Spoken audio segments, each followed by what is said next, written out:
dan ditempatkan di sekolah pertama beliau, SK Panggul Perenong di Kuala Terengganu sehinggalah hujung tahun 1990.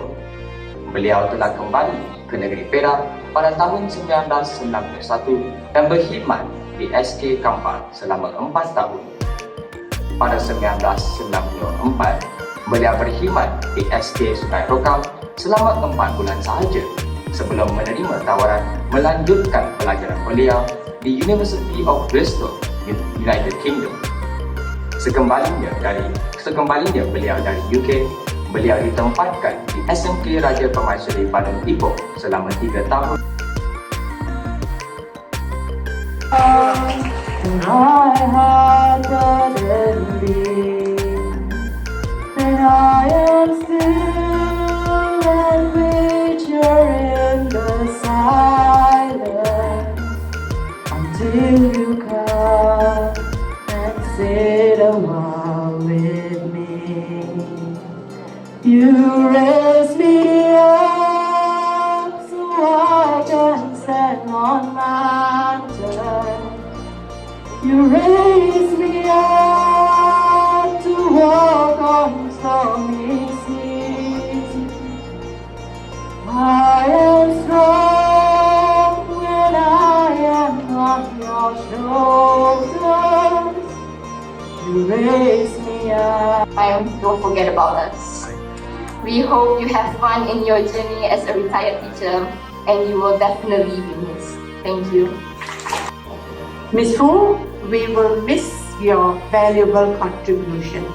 Alright, you have always done the job perfectly, and indeed you're a mentor. My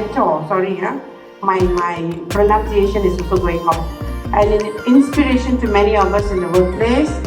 I look around now and I just imagine who could possibly fill the void that you are creating today. It's a blank space. I'm just wondering who is going to take over Ms. Foo's sacrifices and so on, alright?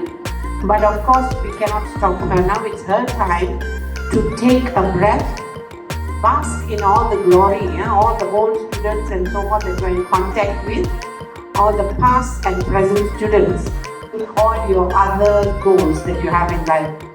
Alright, I really look forward to see where life is taking you next. Okay? We are proud. I think the Poet Department, Mindy, no tissues please. I'm not going to cry because I know she's going to be in a better phase of life. Alright?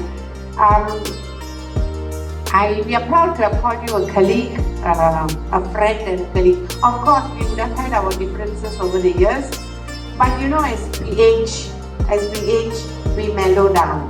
Alright? Dia bukan kanak-kanak, dia bukan dewasa. Masa itulah mak duduk sebelah, terang pa. Okay?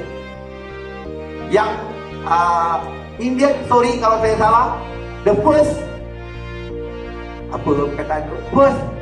haid yang pertama, dia kena diterangkan oleh ibu bapanya, dia kena hold. Itu dipanggil right di passage. Sama juga yang ini. Okay? Neither here nor there. Anda yang muda-muda ini nanti akan ada waktu perkahwinan. But nowadays, mak anda adalah angsa lembut tu.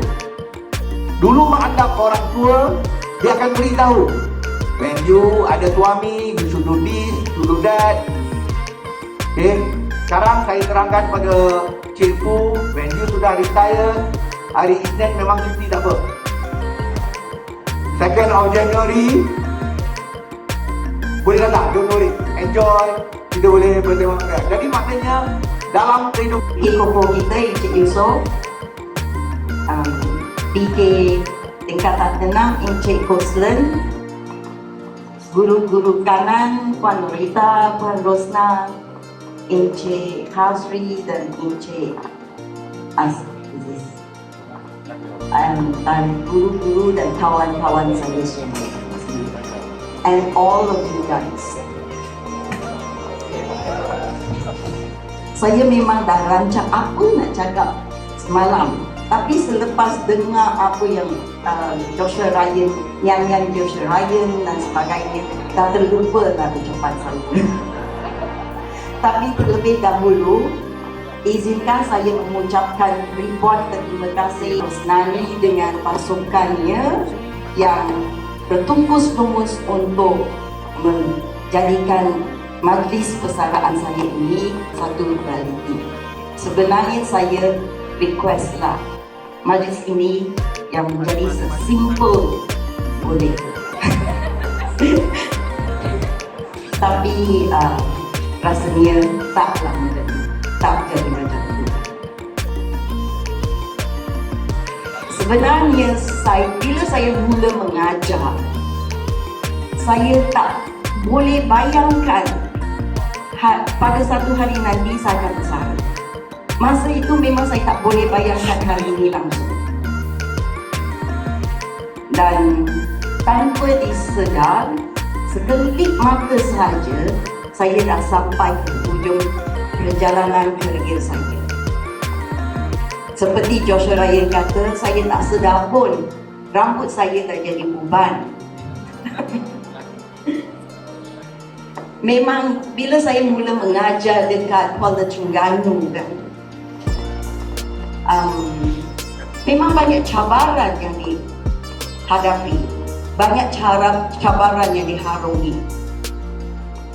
Tapi ada satu prinsip yang saya pegang tadi, iaitu walau apa cabaran pun, kita kena menghadapi cabaran dan mengharungi cabaran itu dengan hati terbuka, dengan prinsip dan pendirian yang betul. Saya memulakan pendidikan awal saya di MGS Ipoh. MGS Methodist. Bukan dari sekolah rendah, tapi dari tadika sehingga sekolah menengah. Dan for all you MGS girls, you know what is our MGS motto? Our utmost for the highest. Yes. Dan saya memang dididik dari kecil-kecil lagi sejak tadika untuk menghayati motto ini dan mengamalkan motto ini dalam kehidupan saya. Our utmost for the highest, kalau diterjemahkan pada bahasa Melayu, maksudnya kita berusaha, kita berusaha 100% ataupun lebih dari 100% untuk mencapai aspirasi yang tertinggi boleh. Dan saya boleh kata memang motto ini, pendirian ini telah membantu saya sepanjang perjalanan kerjaya saya, profession saya. Walau apa-apa kerja yang diberikan, walau apa-apa cabaran yang diharungi, saya memang berusaha semungkin boleh. Tak kira lah kalau kita berjaya atau kita tidak berjaya, itu tak penting. Yang penting ialah usaha kita. Sebab walaupun kita tak berjaya, akhirnya kita tahu, kita sedar diri bahawa kita telah letak usaha 100% ataupun lebih dalam cubaan kita, ada kepuasan diri. Yang penting dalam profession kita bukan ganjaran dari segi kewangan ataupun ganjaran dari segi position jawatan. Yang penting, yang ganjaran itu datang dari kepuasan kita bila kita tengok, kita lihat dengan sendiri budak-budak pelajar-pelajar yang kita didik itu menjadi seorang pemimpin yang boleh keluar dari sekolah kita, dari institusi kita dengan penuh keyakinan. And so to all of you here, I used to tell this to my class. Think big. Reach for the highest. It doesn't matter whether you achieve it or not. Even if you think big and reach for the highest, even if you end up not achieving what the target, the goal you have set, you are not a failure. Everyone is a winner in this hall. Every one of you.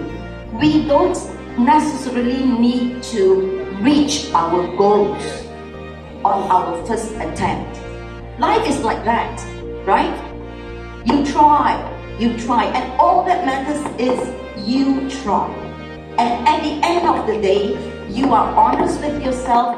You feel very proud of yourself because you've put in your 110% or 150% of your effort. And if you reach that, hey, it's a bonus. I reached where I've actually targeted. But if I don't reach that, you will actually feel proud of yourself, because when you look at yourself and the journey that you've been through, comparatively to those who do not understand this principle, you are way up there. For example, for Form 6 students, you should aim for world-class universities, top league universities. It is not easy to enter these universities. If you are able to enter these universities, you are the best. They headhunt you. You should aim for Harvard, Yale, Cambridge, Oxford. It doesn't matter if you don't reach that. It doesn't matter when you aim that and you end up somewhere else, but you know that in the process of just merely aiming, you work towards that goal, you would have added value to yourself. You would have added so much value to yourself in your attempt to reach your goal that without you realizing, you have become a better leader, a more skillful person comparatively to those people who do not understand this principle. This is how we internationalize ourselves. This is how we learn to become a global citizen.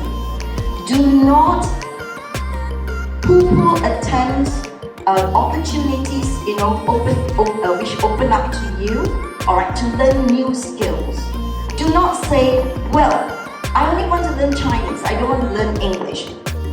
It's alright, even if you're a Chinese, doesn't mean you shouldn't learn English.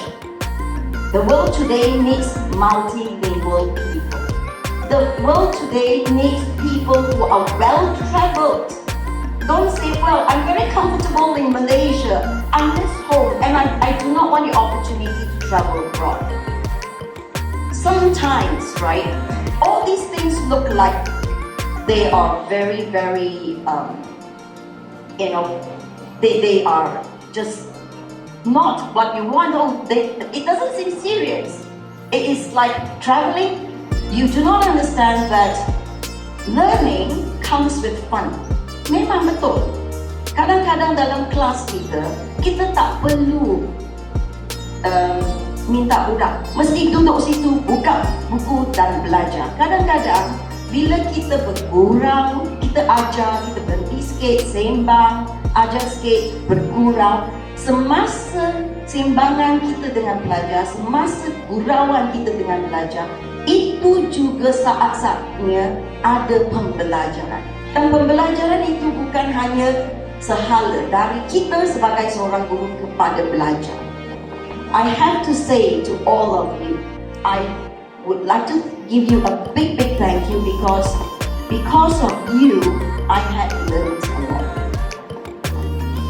Just because I'm a teacher does not mean you have to learn from me. There are many times when I learned from you by just listening to what you have to tell me.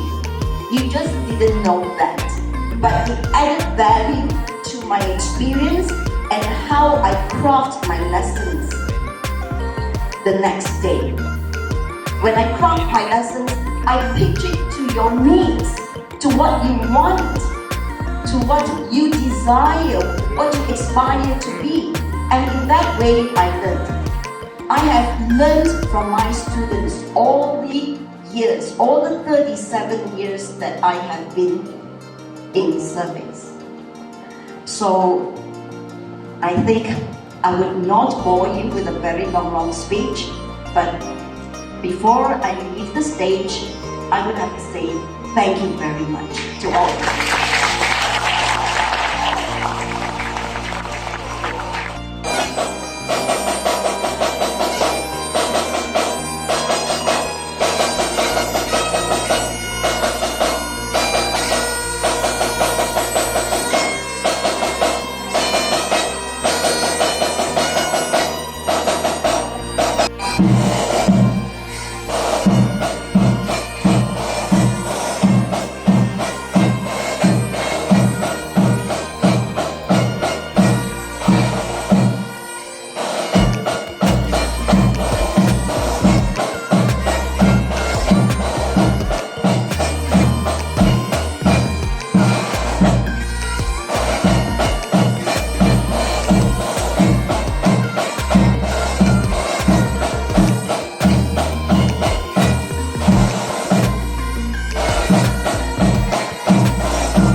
Anda semua.